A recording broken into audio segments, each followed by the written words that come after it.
नमस्कार मित्रों, मैं युगपाल एक बार फिर से आप सभी लोगों का स्वागत करता हूं।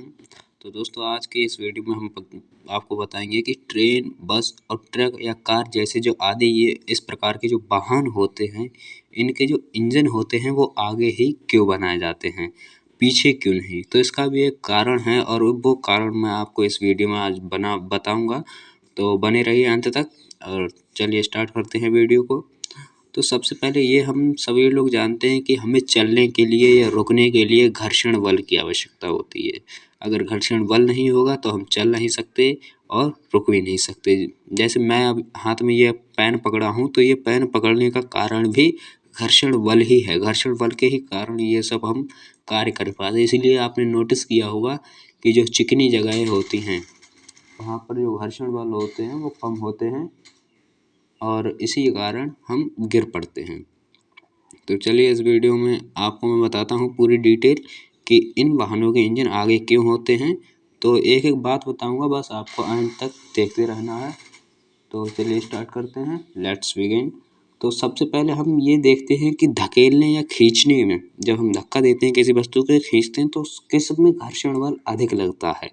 अब जब हम ये जान लेंगे तभी इसी के माध्यम से हमको पता चलेगा कि किस प्रकार ये इंजन आगे ही होते हैं। तो हम चलिए पहले एक चित्र के माध्यम से समझते हैं। तो मान लीजिए ये हमारी कोई सरफेस है, ये सतह है, इसको नाम ये सतह है, सतह। अब इस पर ये कोई वस्तु रखी हुई है, एक वस्तु है, ये ऑब्जेक्ट, एक वस्तु रखी हुई है।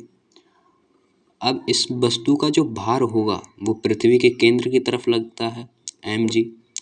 वस्तु का भार हमेशा पृथ्वी के केंद्र की तरफ ही लगेगा, ये आपको हमेशा याद रखना है।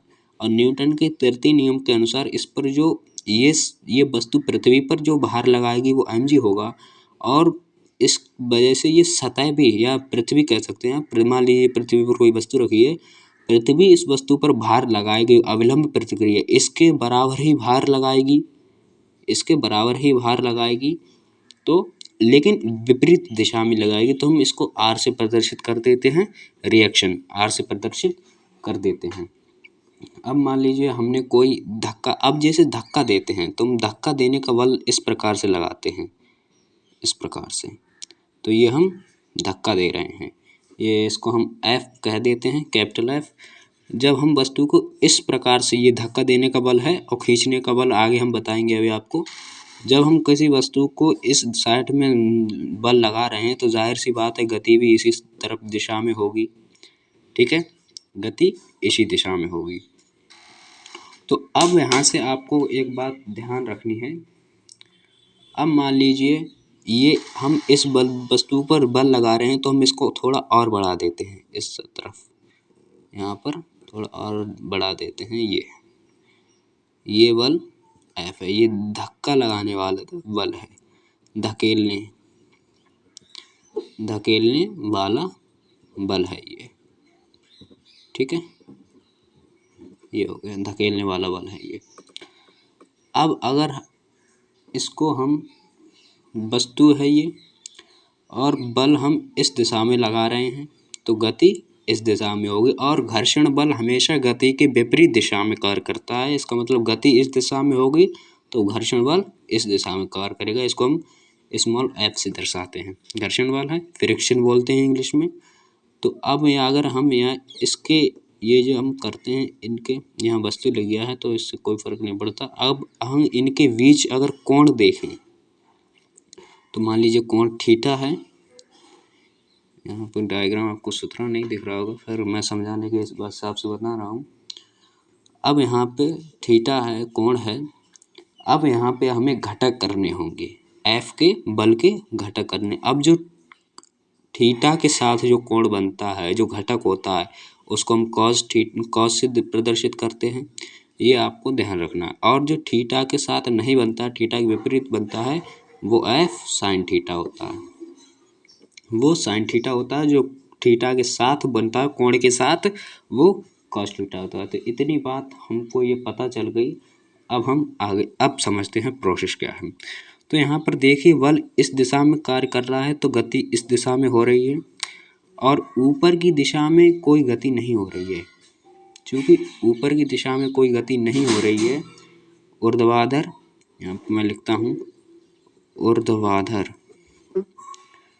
ऊर्ध्वाधर दिशा में गति नहीं हो रही है। अतः अब ऊर्ध्वाधर दिशा में कोई गति नहीं हो रही है, तो जो r का मान है ये इन दोनों के योग के बराबर होगा। क्योंकि ऊर्ध्वाधर दिशा में कोई गति नहीं हो रही है, तो ये r का मान, प्रतिक्रिया का मान f sin थीटा और mg वस्तु के भार के बराबर होगा। तो हम यहाँ से क्या लिख सकते हैं, r equal to f sin theta plus mg, ये लिख सकते हैं।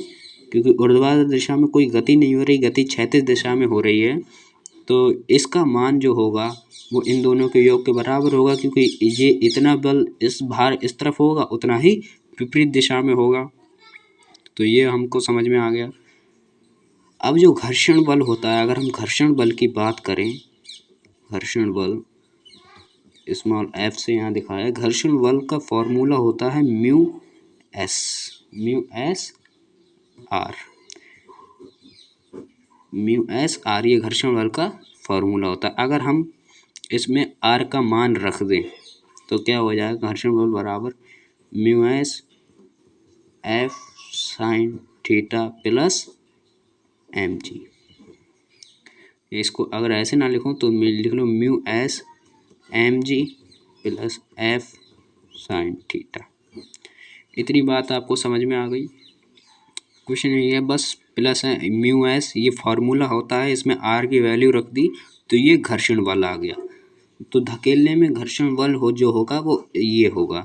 तो अब हमने धकेलने में घर्षण बल का यहाँ पर मैं लिख देता हूँ धकेलना, ये धकेलना में घर्षण बल है।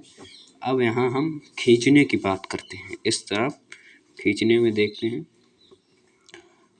खींचना।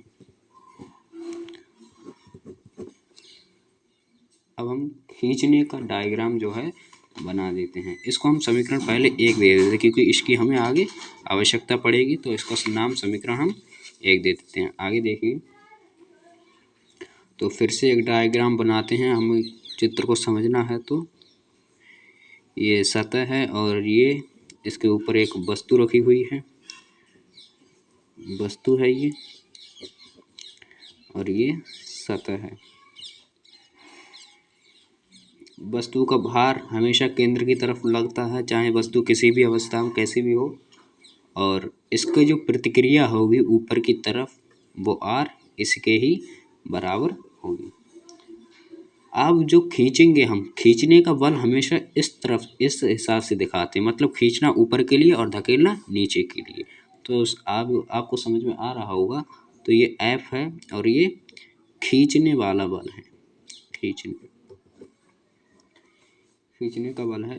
अगर हम इसके अब घटक करना चाहें, इसके घटक करें, तो ये कोण जो है, ये कोण थीटा होगा, ठीक है, ये कोण थीटा होगा। और एक बात और, जब हम बल को इस दिशा में लगा रहे हैं तो घर्षण बल इस दिशा में होगा, विपरीत दिशा में हमेशा घर्षण बल होता है, ठीक है। तो ये गति की दिशा हो गई, वस्तु इस तरफ गति करेगी, या बस बल इस तरफ लग रहा है तो वस्तु इस तरफ गति करेगी, लेकिन घर्षण बल विपरीत दिशा में। तो जो हमने आपको अभी बताया था जी, कि जो कोण के साथ हो, जो सरफेस कोण के साथ हो वो कॉस थीटा में ली जाती है, और जो कोण के साथ ना हो वो साइन थीटा में ली जाती है। तो यहाँ से sine theta, F sine theta, F cos theta. अब यहाँ पर देखिए, जो एम जी और आर और एफ साइन थीटा, तो यहाँ पर 2 हैं और यहाँ एम जी। तो एम जी किसके बराबर है, एम जी बराबर है R plus F sine theta, क्योंकि ये संतुलित है। जब इन दोनों का योग करेंगे तभी तो एम जी के बराबर आएगा, क्योंकि ये दोनों संतुलित हैं। और ऊर्ध्वाधर दिशा में गति नहीं हो रही है, तब संतुलित कब होगी, जब ऊर्ध्वाधर दिशा में गति नहीं, ऊर्ध्वाधर दिशा में गति नहीं हो रही है, तब हम यहाँ से कह सकते हैं कि mg बराबर है R plus F sine theta के। अब अगर यहाँ से हम आर का मान निकालना चाहें तो आर बराबर M G minus F sine theta. ये यहाँ से हमारा आर का मान हो गया। अरे सॉरी, इसको समीकरण नहीं देना है। अब हम घर्षण बल निकालते हैं एफ, स्मॉल एफ से। तो घर्षण बल का फॉर्मूला होता है म्यू एस आर। तो म्यू एस को ऐसा ही रखेंगे, आर की वैल्यू इसमें रख देंगे, तो M G minus F sine theta. इसको समीकरण 2 दे दें। अब समीकरण 1 और 2 से, यहाँ पे मैं अगले पेज पे करता हूँ। समीकरण 1 क्या थी? समीकरण 1 मैं पुनः लिख देता हूँ। समीकरण 1 हमारे पास घर्षण बल बराबर थी mu S M G plus F sine theta. और समीकरण 2 थी, समीकरण 2 थी एफ बराबर mu S M G minus F sine theta. ये थी हमारे पास 2 समीकरण हैं। तो अब यहाँ से हम इस समीकरण से अंदाज लगा सकते हैं कि जिस कार्य को हम जोड़कर करते हैं, जाहिर सी बात है उसमें ऊर्जा ज़्यादा देनी पड़ेगी, उसमें शक्ति ज़्यादा देनी पड़ेगी। और ये एम जी माइनस करते हैं तो इसमें जब घटाते हैं तो शक्ति कम देनी पड़ेगी, ताकत कम लगानी पड़ेगी।